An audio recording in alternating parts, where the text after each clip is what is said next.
오늘 아침 일라디오.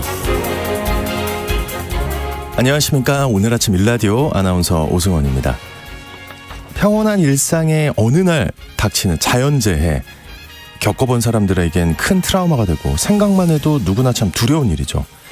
어제 강원 동해상에서 규모 4.5의 지진이 발생하면서 이러다가 더 큰 지진이 오는 게 아닌가, 해당 지역에선 불안감이 큰 상황인데요. 지나친 불안감도 경계는 해야겠지만요, 요즘 심상치 않은 지진 강도나 횟수에 대해선 그 진원지와 예상 시나리오를 제대로 분석을 해야겠죠. 이런 상황에서 요즘 또 날씨 괴담까지 돌고 있다는데요. 7월과 8월에 서울 지역을 기준으로 사흘을 제외하면 매일 비가 내린다. 그래서 7, 8월은 모두가 우울해질 예정이다. 이런 비공식입니다. 비공식 일기예보가 온라인상에서 확산하고 있다는 겁니다. 기상청에선 한두 달 이후의 날씨 예보는 사실상 의미가 없다고 설명하고 있습니다. 오늘 내일의 날씨 예보도 오보일 정도로 불확실성이 커지곤 하는데요. 지금 7, 8월 날씨 예보가 과연 얼마나 믿을만 할까요? 날씨는 재난과 직결된 중요한 정보고요. 잘못된 예보로 어딘가에선 피해를 보는 일도 생기기 마련인데요. 이런 괴담을 잘 경계하면서 재난 대비만큼은 철저히 했으면 좋겠습니다. 5월 16일 화요일 오늘 아침 일라디오 출발합니다.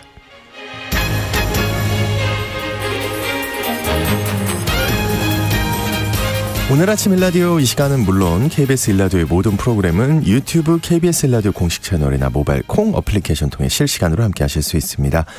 정치, 경제, 사회, 문화 등 다양한 분야의 명품 콘텐츠들 마련되어 있으니까요. KBS 일라디오 채널 구독과 좋아요, 댓글 많이 부탁드립니다. 화요일입니다. 농수산 뉴스 텃밭 가이드 시간 준비되어 있고요. 장수 직업 시간에는 요즘 임원 승진보다 만년 부장직을 더 선호하는 현상에 대해서 알아보겠습니다. 자, 오늘 청취자 여러분 참여하실 퀴즈 드립니다. 4년여 만에 국내에서 이게 또 발생하면서 축산 농가들이 비상에 걸렸습니다. 소나 돼지들의 가축 전염병인데요. 침 흘림 등 의심 증상이 나타나고요. 확진될 경우에 해당 농장에 있는 가축들을 살처분하게 되죠. 이 전염병 무엇일까요? 정답과 또 텃밭 가이드 시간에 궁금한 질문들 있으면 편하게 보내주십시오. 추첨을 통해서 농촌진흥청에서 제공하는 웰빙 혼합 잡곡 세트를 한 분께, 향긋한 커피를 드실 수 있는 모바일 커피 쿠폰을 4분께 드리겠습니다. 방송에 참여하실 분들은 단문 50원, 장문 100원이 드는 유료 문자 샵 9730으로 보내주시기 바랍니다. 유익한 정보와 살아있는 이야기가 있습니다. KBS 오늘 아침 일라디오.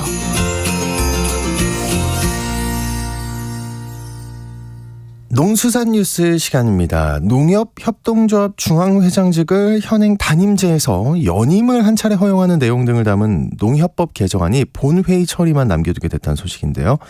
농어민신문의 이진우 기자와 이 소식 살펴보겠습니다. 안녕하십니까?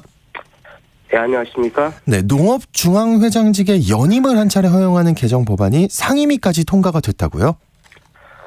그렇습니다. 농협중앙의 연임을 골자로 한 농협법 개정안이 농해수위 법안 소위를 통과한 후에도 이게 현직을 연임 대상으로 적용할 것인지 말 것인지를 두고 좀 논란이 계속 벌어지긴 했습니다만, 어쨌든 현직 회장을 포함한 농협중앙회장 연임을 허용하는 내용으로 상임위를 좀 통과하면서 앞으로 법사위 그리고 국회 본회의 문턱만 남겨놓게 됐습니다. 네, 그리고 이 중앙회장 연임 말고도 다른 내용도 있었다고요?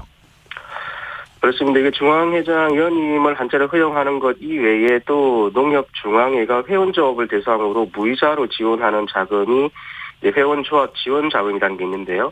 이 지원의 공정성을 좀 강화하고 또 비상임 조합장, 그리고 일선 조합을 말하는 겁니다. 여기 조합장의 연임을 또 2차례로 제한하는 내용 등도 포함이 됐는데요. 네. 농해수위가 이런 내용들을 골자로 한 각각의 농협법 개정안들이 있었는데, 이거를 따로따로 심의를 하는 게 아니고 한꺼번에 묶어서, 그러니까 병합 심사를 해서 한 개의 개정안으로 통과를 지금 시켰습니다.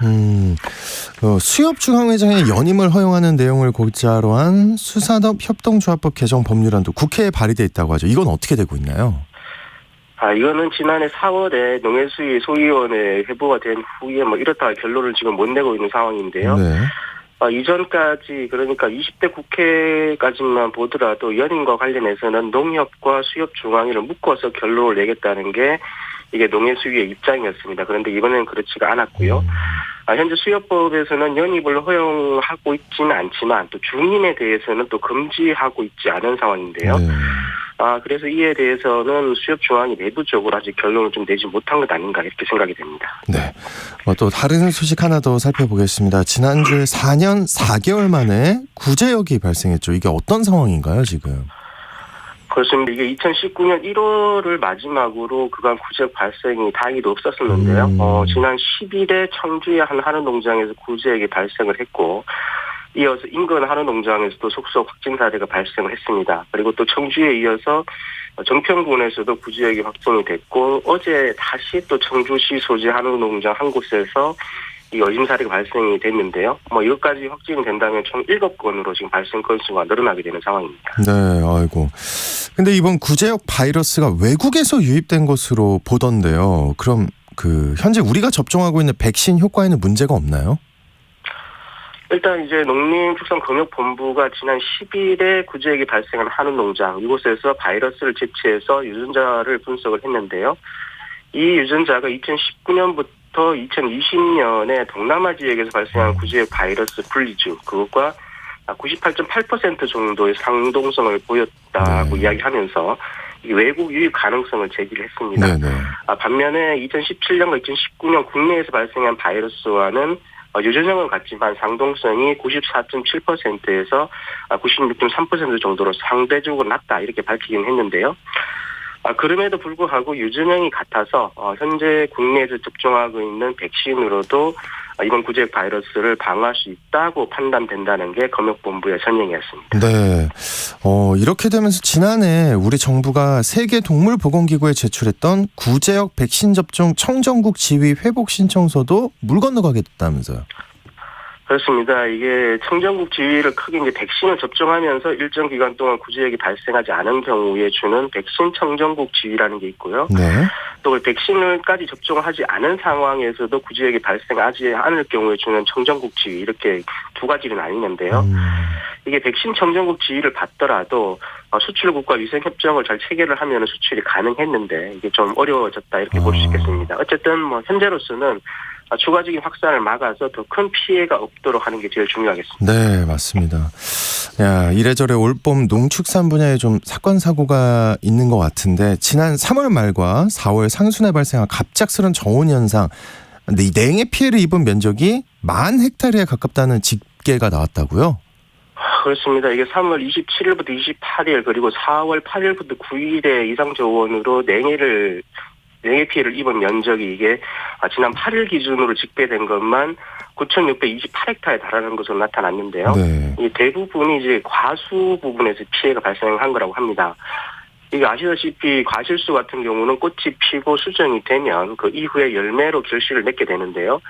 이 과정에서 냉해가 발생하게 되면은 열매가 제대로 맺히지 않거나 이게 또 크더라도 나중에 상품성이 없게 되는 피해가 발생하게 됩니다. 네. 지금은 어디가 피해를 입었다 하기 어려울 정도로 좀 전국적인 상황이다 보니까 피해를 입은 현장 과수농가들의 시련이 큰 상황입니다. 그런데 이 피해를 본 농민들은 농작물 재보험의 이 보상 방식에 대해서 문제를 제기한다고요? 그렇습니다. 이게 꽃눈 하나에 여러 개의 열매가 맺히고요. 이 중에 좋은 녀석 하나만 남겨서 키우는 게 과수농사인데요. 네. 그런데 이제 냉해가 발생하게 되면은 상품으로 키울 수 있는 열매가 적게 되는 경우가 많고 또 상품성이 없을 게 뻔하지만 무조건 또 남아있는 열매들을 다 따낼 수도 없습니다. 그러면은 나무가 웃자라서 내년 농사가 어렵게 되기 때문인데요. 그런데 이렇게 과일이 나무에 남아있으면 이게 손해사정을 할 때 냉해 피해를 제대로 인증해주지 않고 있는 겁니다. 네네. 네, 그러다 보니까 농민들이 피해에 비해서 보상이 나오는 보험금이 턱없이 낮다 이렇게 체감할 수밖에 없는 상황입니다. 보상금이 턱없이 낮다. 근데 이게 냉해 피해가 좀 연례 행사처럼 되는 것 같은데 이게 개선이 돼야 되는 게 아닐까요? 그렇습니다. 이 현장 농민들이 이 문제를 좀 개선해달라 이런 요구가 이미 수년 10년 정도 전까지도 거슬러 올라가는 상황인데요. 네. 이게 쉽지가 않은 모양입니다. 근데 하지만 이게 보험이라는 게 혹시 모를 피해가 발생했을 때 이 보험금을 받아서 회생하려고 이제 드는 것인데 애초에 납입하는 보험료를 조금 상향하더라도 충분하게 보험금을 받을 수 있게 해야 하지 않을까 그렇게 생각이 됩니다. 네. 맞습니다. 자, 농수산 뉴스 지금까지 한국농어민신문의 이진우 기자와 함께했습니다. 오늘 고맙습니다. 감사합니다.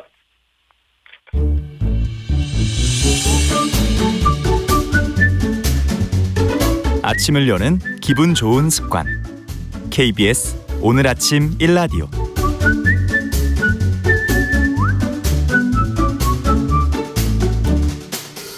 직장은 나와도 평생 직업이 필요한 시대를 위한 장수직업 시간입니다. 최근 직장 내 문화가 빠르게 변화하고 있는데요. 직장인들 사이에서 임원 승진하는 것보다 만년 부장이 더 좋다. 이런 설문조사가 나왔다고 합니다. 오늘은 직장인들이 임원 승진을 꺼리는 이 현상에 대해서 알아보겠습니다. 커리어 비전의 최진희 대표님 나오셨습니다. 안녕하십니까? 네, 안녕하세요. 최근 젊은 직장인들 사이에서는 임원 승진에 관심이 없다고요? 네, 보통 주요 기업들 보면 30대 임원을 선임을 해서 이슈가 되기도 했었잖아요. 네네네. 그 반면에 요즘 젊은 친구들 같은 경우에는 임원을 비롯한 이런 승진에 큰 관심이 없다라는 그런 설문조사가 나왔습니다. 이런 MZ세대들 절반 이상이 회사 생활을 하면서 임원 승진 생각이 없다는 것으로 나타났는데요. 10일 취업 플랫폼 잡코리아가 최근 MZ세대 직장인 1,114명을 대상으로 이런 회사 생활의 목표와 관련된 설문조사를 실시를 한 적이 있는데요.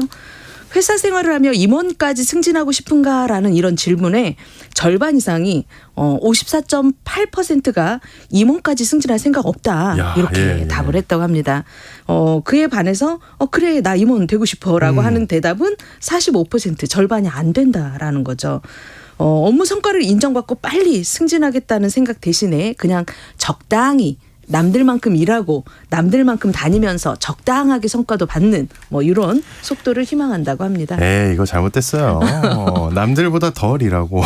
네. 그렇죠. 덜 그렇죠. 일하고. 사실은. 그렇죠. 네. 진짜 알 것 같습니다. 네. 저는. 근데 이게 그래도 일반적으로는 좀 빨리 승진하고 임원이나 내가 또 회사에 들어왔는데 사장 한번 해봐야 되는 거 아닌가 이렇게 생각할 거라고 생각을 했는데 왜 이런 현상이 나오고 있다고 보시나요? 사실 이건 사람의 가치관마다 다르긴 하거든요. 어떤 사람은 나는 막 승진하는 게 너무 좋은 사람이 있는 반면 이거는 평균치인 거예요. 평균치. 임원으로 그 대신에 임원으로 올라가서 폼은 나지만 책임감이 너무 막중하다라는 거죠. 그렇죠. 네. 본인이 이런 책임을 떠안는 것보다는 나의 삶을 찾으면서 평온한 이런 직장 생활을 하고 싶다. 그리고 적당한 시기에 또 퇴사도 하고 싶다. 이렇게 생각을 하고 있는 걸로 보여집니다. 네. 아무래도 우리가 임원이면 회의도 많고 출장도 많고 주말에는 또 골프 치러 약속도 가야 되고 이렇게 본인 아닌 타의에 의해서 더 많은 시간을 할애해야 되기 때문에 워라밸이라는 건 꿈을 꿀 수 없습니다, 사실. 그래서 임원 자녀들 보면 아빠 얼굴 본 지가 오래다. 그리고 하루에 1시간 보는 것도 어렵고 자녀들하고 얘기하는 건 일주일에 1시간 정도 미만으로 얘기를 한다고 하니까 그런 걸 곁에서 봤던 직장인들은 나는 저런 삶이 싫어 이렇게 생각을 하는 거죠. 그래서 이런 임원 승진은 워라밸의 삶을 살 수가 없다 보니까 이 승진을 꺼리는 것 같고요. 이제는 워라밸을 넘어서 워라블이다. 워라블이요? 네, 워라블의 시대다 이렇게 얘기하고 있습니다. 전 처음 듣는데 워라블은 또 뭔가요? 우리가 워라밸이다라는 건 많이 들어봤잖아요. 워크 라이프 밸런스 해서 좀 뭔가 균형을 일과 삶의 균형이라고 하면 워라블은 대신에 블렌딩이 들어갑니다. 약자로 워크 라이프 블렌딩이라고 해서 블렌딩이 섞다 믹스하다 이런 의미잖아요. 그래서 일과 삶을 융합하는 섞는 이런 현상 이런 삶을 않고. 그렇죠. 일이 곧 나의 삶이고 삶이 곧 나의 일이고 이렇게 본인이 자아 실현하는 것도 좋지만 업무하는 것도 중요하고 그런데 사실 그런 일이 얼마나 있겠습니까? 그냥 우리가 덕질하며 산다 이렇게 얘기하잖아요. 네, 그렇죠. 자기가 좋아하는 거 그걸 마음껏 누리면서 그걸 일로 갖고 있는 삶 덕업일치라고 얘기를 하는데요. 가능해요? 근데 요즘 젊은 친구들이 그런 삶도 또 일단 꿈꾸고 있는 거죠. 추구한다. 예. 그래서 우리가 보통 취미를 직업으로 갖고 있는 사람들을 하비 투 잡족이라고 얘기하거든요. 그래요? 하비, 취미, 투 잡족. 그래서 잡을 그죠? 취미를 잡으로 갖고 사는 사람들이 있는데 취미는 자기가 좋아하는 거잖아요. 네. 좋아하는 걸 하면서 수익을 얻을 수 있는 이런 직업들. 정말 최고긴 한데. 그렇죠. 음. 그래서 사람들이 좋아하는 걸 찾아가고 내가 좋아하는 걸 꾸준히 해서 돈을 못 벌더라도 그걸 꾸준히 해서 나의 삶을 좀 더 행복하게 살고 싶다라는 이런 워라밸이라는 이런 거에 좀 더 관심을 많이 갖고 있기도 합니다. 그렇군요. 일과 삶의 조화, 네. 워라밸. 근데 이제 임원들은 워라밸은 고사하고 워라밸 말도 안 될 것 같은데 그러면 임원 승진을 희망하지 않는 이유가 구체적으로 볼 때는 어떤 건가요? 실제 임원들한테 그 젊은 친구들한테 물어봤습니다. 네. 왜 임원 승진을 희망하지 않습니까? 구체적으로 라고 이제. 그렇죠. 네. 물어봤더니 첫 번째 1위가 바로 책임을 져야 하는 위치가 부담스러워서 이게 43.6%였습니다. 가장 많은 1위를 차지했고요. 그 다음으로가 말 그대로 임원 승진이 현실적으로 어려울 것 같아서 어렵죠. 아예 포기하는 네. 거죠. 네. 어차피 나는 안 될 거니까 이게 이제 한 20% 정도 네. 나왔고 조금 전에 말씀드린 것처럼 임원은 워라밸이 불가능할 것 같으니까 그래서 13.3%가 임원 승진을 희망하지 않는다고 했습니다. 그리고 임원 자체가 마음에 없어서 임원하고 싶은 마음이 없다도 11.1%가 나왔고요. 난 어차피 회사 오래 다닐 거 아니야. 그래서 나는 뭐 임원 원하지 않아. 이런 분들도 또 약 10% 정도 순으로 나타나고 있습니다. 네, 네. 그런 거 보면 그럼 너네는 승진하는 거 싫어? 이렇게 물어볼 수 있는 거잖아요. 그렇죠. 싫지 않을까요? 그렇죠. 아니에요. 승진 아니에요? 자체가 싫은 건 아니에요. 승진 자체가 싫은 건 아닌데 초고속 승진 임원이 돼서 초고속 승진이 돼서 임원이 되는 게 싫은 거죠. 사원에서 주임되고 주임에서 대리되고 대리돼서 과장되고 이건 좋아요. 다만 임원이 되면 그 막중한 책임감 나 이제 때문에 되게 완벽히 싫어요. 이해했어요. 네. 그죠. 네, 승진은 알겠어요. 하고 싶은데 차근차근 승진하고 싶은 거죠. 그래서 이분들을 보면 나 승진하고 싶어. 다만 초고속 임원 승진은 그닥 원하지는 않아.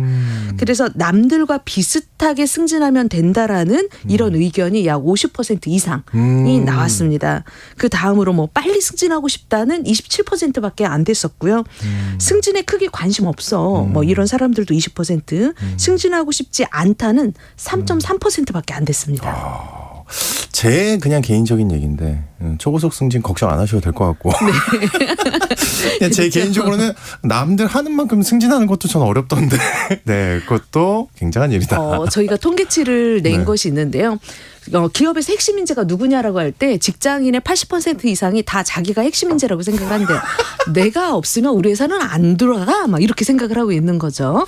그래서 네. 간부들이나 임원들한테 물어봤습니다. 너네 회사에 정말 핵심 인재는 몇 %야? 그랬더니 딱 5%라고 합니다. 5% 외에는 핵심 인재라고 생각하지 않는데요. 네. 그냥 그 원동력 돌아가는 네, 구성원이라고 네. 생각을 그쵸. 하고 네. 최고 핵심은 약 5% 정도인데 직장인들은 다 내가 잘하고 그래서 우리 회사가 굴러간다고 생각을 하는 것 같습니다. 야, 이거 사실 이제 오늘 1시간 특집이었으면 더 깊게 들어가고 싶은데. 네네네. 그렇죠. 하긴 뭐 저한테 뭐 짧고 길게 일할래 아니면 그냥 짧고 굵게 강하게 갈래 아니면 그냥 가늘고 길게 갈래 하면은 어려울 것 같아요. 근데 요즘은 이런 통계를 어렴풋이 보면 가늘고 길게 가겠다는 사람이 많아졌나 보네요. 네. 저희 시대만 해도 저도 차라리 그냥 짧고 굵게 뭔가 이렇게 사장 성공을 딱 이루겠다. 되고, 예, 네. 그렇죠. 그래서 사람마다 이게 다 추구하는 바가 다른 것 같습니다.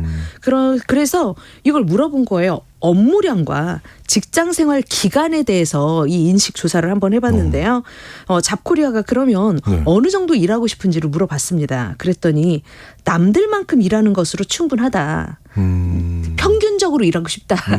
이게 이제 과반수 이상 55.5%가 나왔고요. 남들보다 더 일하는 것도 싫고 덜 일해서 눈치 보이는 것도 싫다라는 네. 거죠. 남들보다 많이 일하고 인정받고 싶다라는 답변은 32.5%밖에 안 됐고요. 남들보다 적게 일하고 싶다라는 답변도 12% 나왔습니다. 이거 너무 낮은데. 그러게요. 네네네. 더 높을 것 같은데 네, 의외로 네. 눈치가 보였는지 네. 12% 나왔습니다. 네. 그러면 회사 생활을 얼마나 하고 싶냐라고 물어봤더니 일찍 퇴사하는 것도 싫고 남들만큼 또 다니고 싶다. 남들 다니는 것으로 충분하다가 46.5%로 1위에 올랐습니다. 그리고 회사 생활 평균 기간을 보면 약 9년 정도, 9년 1개월 정도로 나타나고 있었습니다. 그래요. 생각보다 길진 않네요. 네. 9년 1개월이라서 저 같아도 한 10년 이상은 되지 않을까 생각했는데 9년이라서 좀 의아했는데요. 왜 그렇게 직장 생활에 만족하는지. 그러면 뭐 현재 9년 정도라고 했는데 직장 생활은 만족해? 라고 물어본 거죠. 만족하냐 만족하지 않냐 이렇게 물어봤더니 그다지 만족스럽지 못하다라는 답변이 42.8%로 가장 높았습니다. 그리고 뭐 이 정도면 그럭저럭 다닐만은 해. 요게 한 41.4%. 뭐 전혀 만족할 수 없다가 9.7%고요. 매우 만족스럽다는 6.1%라서 뭐 만족한다라는 답변은 약 45% 조금 갓 넘었다고 보시면 되고 절반은 안 됩니다. 제가 좀 놀랐던 거는 네네네. 기회가 되면 이직할 거야. 그래서 나는 자기소개서나 이력서를 항상 업데이트하고 있어. 이런 답변을 갖고 있는 분들이 47%로 절반 가까이 된다라는 거예요. 그래서 조금 놀랐는데요. 너무 이해되는데. 네. 아, 그래요? 네.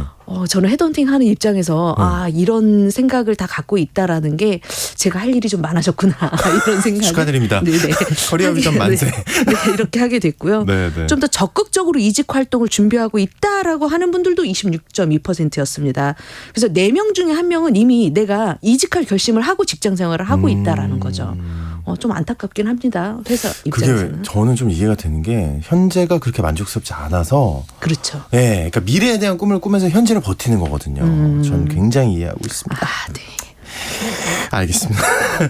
어쨌든 근데 기업 입장은 또 다르잖아요. 기업은 좀 이렇게 파격적으로 요즘은 특히나 막 그 성과 내면은 막 팍팍팍 승진시켜주고 이런 기업들이 늘어나지 않습니까? 맞습니다. 삼성전자를 예를 들자면 6년 만에 임원 승진이 가능하다는 거예요. 성과에 따라서 초고속 입사하고 승진이죠. 나서요? 네네. 뭐 초고속 승진으로 그 다음 3단계를 거치면 임원 상무까지 달 수가 있었는데 뭐 오너가 안 부럽죠. 이 정도 되면. 그렇죠. 뭐 대기업에서 임원 정도 되면 또 그 집무실에 뭐 자동차 차량에 뭐 얼마나 장난 대우가 아니던데요. 좋습니까? 네. 그래서 이런 직급별로 승진을 이렇게 시켜주는 기업도 있었고요. 기존에 우리가 뭐 20년 넘게 일해야 임원 승진한다 이런 개념을 좀 파괴했다라고 보는데 이런 대기업들이 특히 뭐 네이버라던가 아니면 뭐 카카오나 이런 데도 이런 초고속 승진을 하고 있는데 이런 초고속 승진을 우리가 실리콘밸리식이다 이렇게 얘기를 합니다. 네.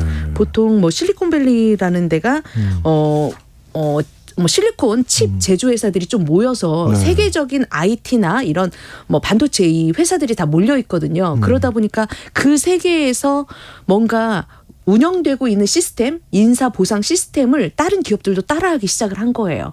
그래서 이 실리콘밸리에 있는 직급파괴, 뭐 성과주의 이런 개념을 보면 거기는 직급 개념이 아예 없습니다. 네네. 뭐 근속연수, 경력, 연공 서열이 아니라 뭐 아예 성과와 미래의 가능성을 보고 그 사람을 승진시켜주고 있거든요. 그러다 보니까 우리나라 같은 경우도 한때 이 실리콘밸리식을 따라서 하기 때문에 누구누구님 뭐 대리 과장 이거 직급 맞아요. 다 뭐 파괴하고 수평적으로 누구누구님 한다. 그렇죠. 네. 뭐 프로님, 뭐 매니저님 아니면 영문으로 이름을 불러주고 이런 게 한때 많이 유행을 했었는데요.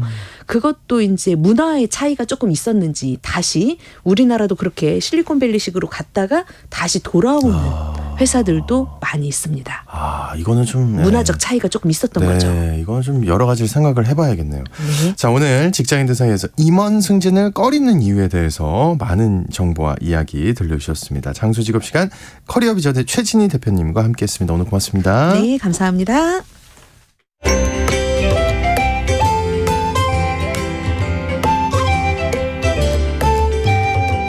상쾌한 하루의 시작. KBS 오늘 아침 1라디오.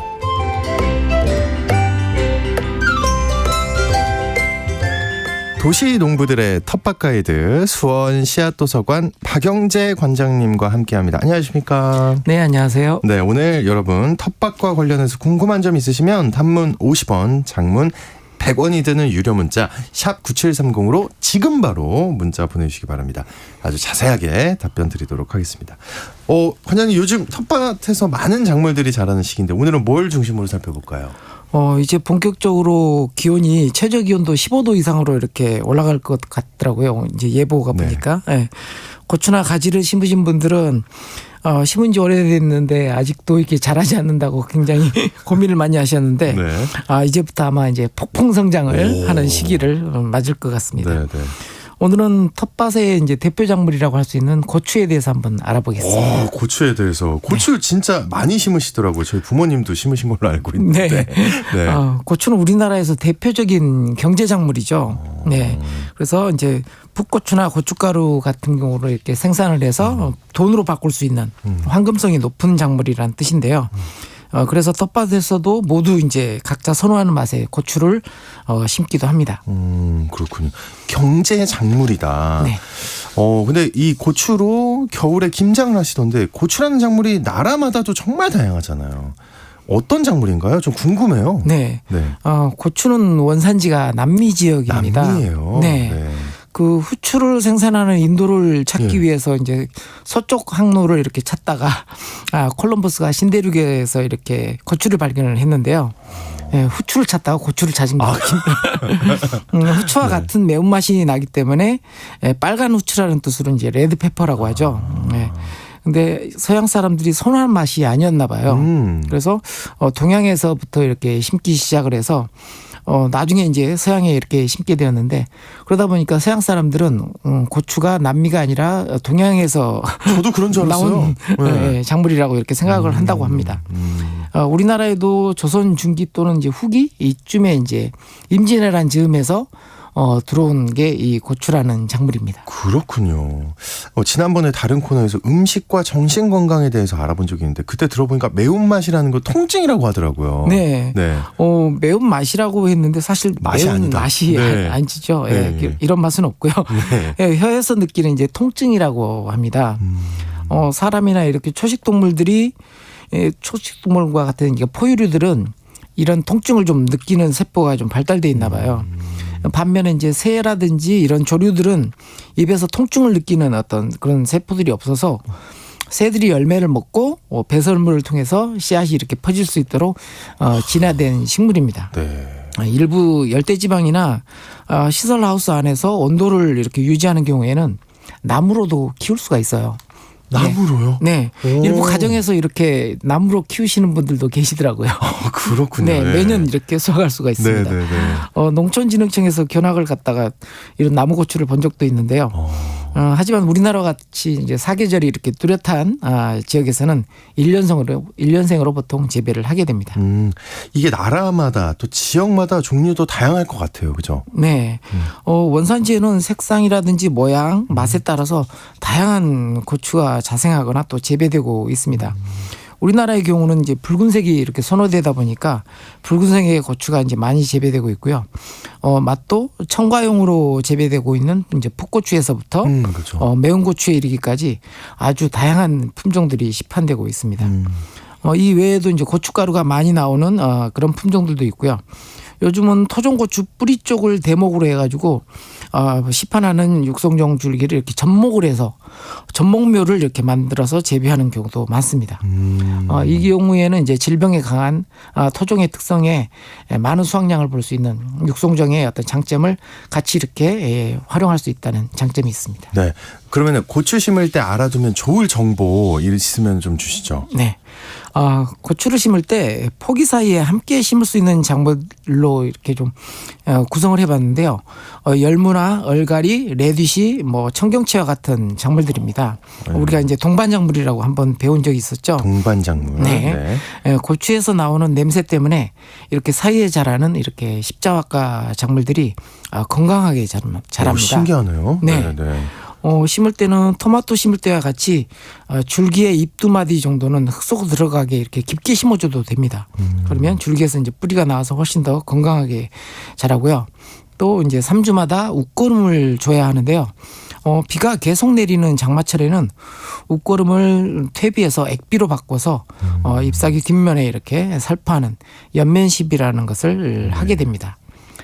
작물이 비를 한껏 이렇게 빨아들 올려서 체계 농도가 이렇게 옅어진 상태에서 퇴비 상태의 거름을 뿌리에 주게 되면 자칫 작물을 이렇게 죽일 수도 있습니다. 그러니까 비가 많이 내린 뒤에는 네. 좀 조심해야 된다. 네. 퇴비를 줄 때. 그렇죠. 예. 예, 이때 주는 액비는 칼슘 성분이 좀 포함된 거름을 줘야 하는데요. 줄기와 열매에 과육에 오는 질병을 막아주기 때문입니다. 그렇군요. 그 문자 질문에 네. 탄저병에 대한 걱정이 굉장히 이렇게 많이 담겨 있거든요. 이거 네. 예방할 수 있는 방법 좀 알려주세요.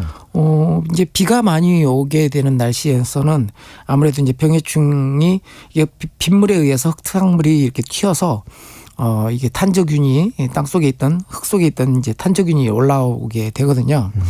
그래서 액비를 이제 연면시비하거나 이렇게 할 때 잎 뒷면에 붙은 오염물을 이렇게 깨끗이 씻어주는 그런 효과도 있어서 예방에 도움이 되고요. 네. 이때 액비에 이제 칼슘 성분 포함해서 과일이 갈라지는 열과 현상도 이렇게 막을 수가 있습니다. 네, 연면 시비 그리고 액비에 칼슘 성분 포함된 거 네. 이게 그리고 지주 때도 세워주고 막 그러던데요. 이 성장을 돕는 방법도 어떤 게 있을까요? 네, 고추를 심으셨다면 네. 고추 모종에서 처음 벌어지는 가지에 맺히는 꽃, 그 방아다리라고 하거든요. 그 처음 갈라지는 가지를 그 방아다리에 맺히는 꽃과 그다음에 가지 밑에 잎 마디에서 생기는 곁순을 깨끗하게 제거하는 것이 초기 성장에 도움이 됩니다. 잎과 줄기 사이에서 생기는 새순만을 따줘야 되는데요. 네. 방아다리 밑에 달린 아랫잎은 나중에 본격적인 열매가 맺힐 때까지는 좀 놔둬야 됩니다. 네. 초기 아랫잎들은 뿌리에 양분을 보내기 때문에 그대로 유지해 주는 것이 좋고요. 지주대를 세워서 줄기가 쓰러지지 않게 하는 작업은 심기 전 또는 이제 바로 직후에 미리 해주는 것이 좋습니다. 하나씩 지주대를 세우는 방식보다는 세 포기마다 하나씩 지주대를 세우고요. 그다음에 녹근을 지그재그로 해주기도 하고 앞뒷면으로 이렇게 들이워서 이렇게 쌓아주는 방식으로 이렇게 고정을 합니다. 네. 보통 우리나라의 좀 극단적인 날씨를 감안해서 지주대를 단단하게 박아야 하거든요. 그래서 좀 극단적인 날씨가 장마철이잖아요. 네, 네, 그리고 네. 태풍이라든지 네. 뭐 이런 기후에도 흔들리지 않을 정도로 아주 단단하게 박아 세워야 됩니다. 또 이제 요즘 다른 포유류들이 이제 고통스러워서 먹지 못하는 이런 고추들을 네. 사람들은 이렇게 좀 굉장히 선호하게 되는 것에 그럼요. 대해서 굉장히 궁금하게 되는데요. 네. 좀 어려움을 극복하고 이렇게 도전심을 갖게 되는. 그리고 먹고 나서 아유 살았다 하는 그런 어떤 쾌감을 느끼기 때문에 이렇게 고추를 많이 심었다고 하는데요. 네네. 여러분 심으신 고추 아무튼 좀 잘 서리 내리기 직전까지 건강하게 키워보시기 바랍니다. 아, 네. 약간 매운 거 먹고 즐기는 그런 느낌? 네, 그렇죠. 아, 네네. 이해가 되네요. 도전심이죠. 네네. 사람들이 가지고 있는 심리인 것 같아요. 매운 거 좋아하십니까? 관장님은? 네, 좋아합니다. 예, 알겠습니다. 자, 오늘 문자 질문 들어온 거 보겠습니다. 1717님, 오줌을 야채에 줘도 되나요? 라고 물어보셨어요. 네. 보통 이제 똥오줌을 거름으로 많이 활용한 게 우리나라 전통 농업이죠. 네. 근데 오줌 같은 경우는 한 2주 정도 이렇게 숙성을 시켜야 됩니다. 바로 주는 네, 게 바로 아니고요? 주면 이제 가스가 나와서 태울 수도 있어서 2주 정도 숙성을 시켜야 되고요. 그리고 희석을 시켜서 줘야 됩니다. 그래서 물과 한 1:9 정도로 이렇게 물을 한 9 정도로 해서 10배 정도 희석해서 이렇게 주는 게 가장 안전한 오줌 거름 주는 방법입니다. 이게 근데 도움이 좀 되나요? 네, 아주 아까 그래요? 앞에서 얘기했던 액비의 역할을 합니다. 와, 신기하네요. 네. 5275님. 감나무를 심었는데 새순이 안 나와요. 이거 언제쯤 나올까요? 하고 보내주셨어요. 네. 감나무가 나무들 과수 중에서는 가장 잎이 좀 늦게 나오는 축에 속해요. 네.